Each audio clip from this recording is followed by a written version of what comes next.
ace. Played a very passive game. Now that's interesting for Barry Hearn. It's a double belly buster, Check. which means 2 gut straights. A 6 or a 10 would make him the nuts. Check. And he'll prefer to see another card. That hasn't helped any. Ace high right now. Tops. He has to get some flair in his game. He's got to take pop at pots that he knows he can't win. Oh, that card came nicely for Hearn, and all Shaw can do is lose money. No, don't do it, Michael. It's going down the drain because 5, 6, 7, 8, 9 is Hearn. Okay, Barry gently does it. Gently does it. Small raise.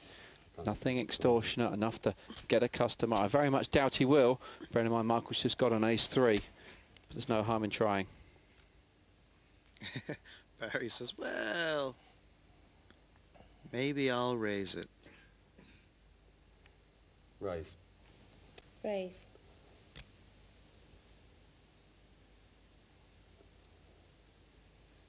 Raise you 25.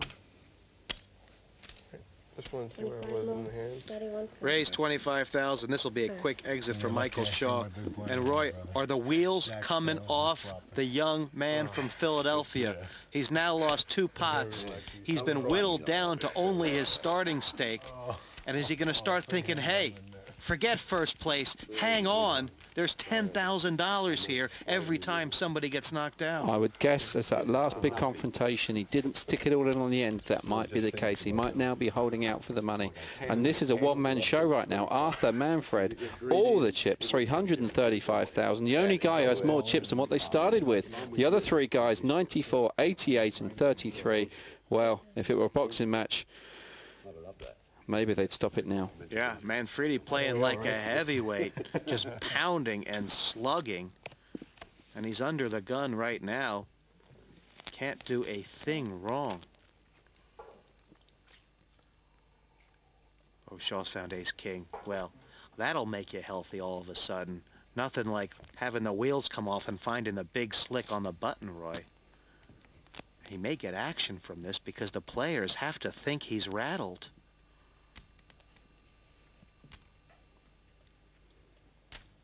Raise to 18,000. Triple the bet, 18,000 raise, and oh, look at what Barry Hearn has found. Call.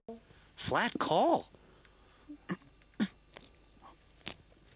12,000 on Jason Gray. And the 2 crabs, well, he wouldn't mind hitting a 3rd. Yeah, he wouldn't mind, but he's 7.5 to 1 against to do so. The ideal flop for us sat here would be something like an ace-queen 3.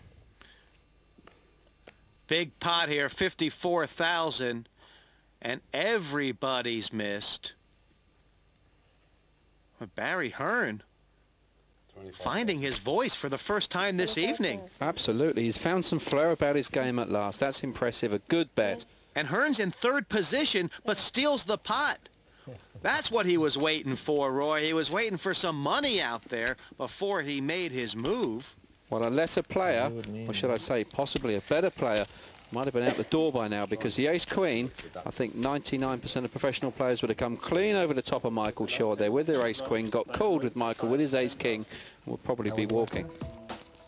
46 hand, and look at this pie. It's becoming Pac-Man from the Canadian side.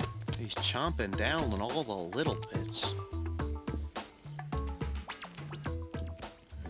And Thomas Kremser has made his presence felt. 5 and 10,000 are the blinds now.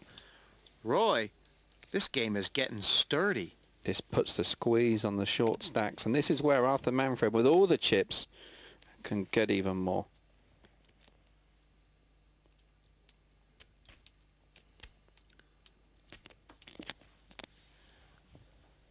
And Michael Shaw, who was on the button with the ace-king last time, has now found 2 6s under the gun and has raised it up sturdily, 10 plus 15.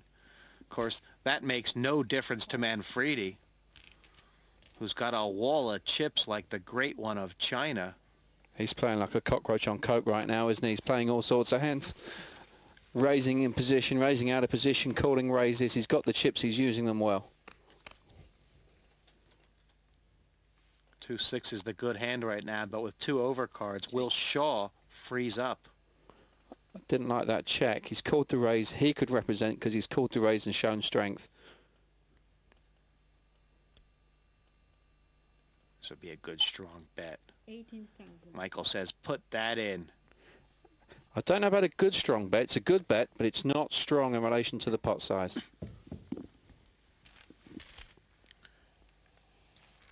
Enough to win it, though. And Michael Shaw, who was rattling down the mountain, has finally put some brakes on, stopped cold in the snow, and trudging back uphill. What's your handicap? And Roy, Jason Gray, just sitting there and letting the other players fight it out. Well, he did this in the heats. He waited for big hands and played them well. He's not really found the big hands, and he's still waiting for them. But with just 60,000 in chips, the screw is turning. Yeah, he's been shorter, but time is running out. Barry Hearn now, king, queen, under the gun. That's a load of red. 25,000, 15 on Michael Shaw, and they'll give it to Barry Hearn. Bet and raise it. Well, it's one of the first pots he's actually raised before the flop, Roy. He has not been ultra aggressive in the early stages. Yeah, he'll get some respect by virtue he's not played too many hands. He's certainly not raised pre-flop. And as we saw just then, he bet with nothing for the first time. How do you call a bet from a guy who's played so tightly up until now? Hearn wins the pot, but suffers the big blind, and it's Gray, who knows he'll have to put 15,000 in the next 2 hands. Not interested. And from the button, Manfredi has been a tiger. Well, he was raising up with aces earlier on. He's on the button, and there's only 4 players now. Surely that means a raise. Raise to 40,000. Raise to 40,000. It's called 40, 4-0 ball. That's a big range at this stage, you know. The blinds are 5-10. You don't need to raise. Like I say, the bigger the blinds are, the lesser the raise needs to be. Oh, action hand from Barry Hearn. You know he'd love to see a flop with those cards. But it's 30,000 more. Pretty tickets. And Roy, with the Jack-10 suited, he's not much of an underdog against the ace-rag.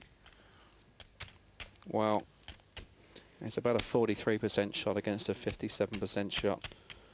It has position. By that I mean, so when the flop comes down, he can bet with nothing. He's first to speak. Jack-10 suited, one of those special hands, and we have got something for each participant. Barry Hearn is called all in on the flush draw. Can Manfredi call with his ace, and should he? Well, he's played an ace and he's hit his flop. Is he kicker concerned, Roy Brindley? Obviously, his big stack making it easier to make that call. But he does not look happy. He thinks he's beat, Roy. He's certainly not calling. He holds his hand like that. He's certainly not calling. And that, is he showing his cards? If he is, that could be deemed illegal with Thomas Kremsner. Ready? Yes. Your hand is dead. You can show your hand. Once you expose your hand, it's a dead hand. And sure enough, An all-in color muck. No, you can show your hand. Thomas Kremser Reaction on the other player. saying that's against the rules. You cannot expose your hand or else it's dead to the other players.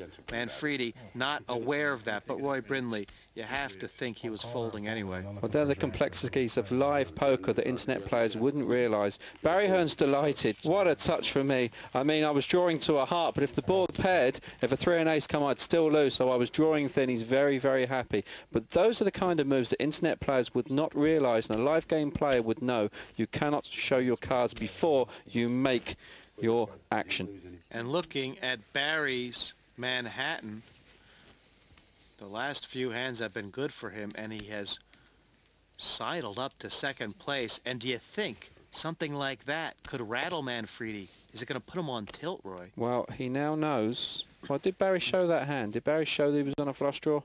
Because if he did, Manfredi certainly could go on tilt. Barry now has come alive of late. Another 15 on the 20. Say, I'll double the bet to Jason Gray in the big blind. 20,000. And then again, ace 6 versus jack 10, although neither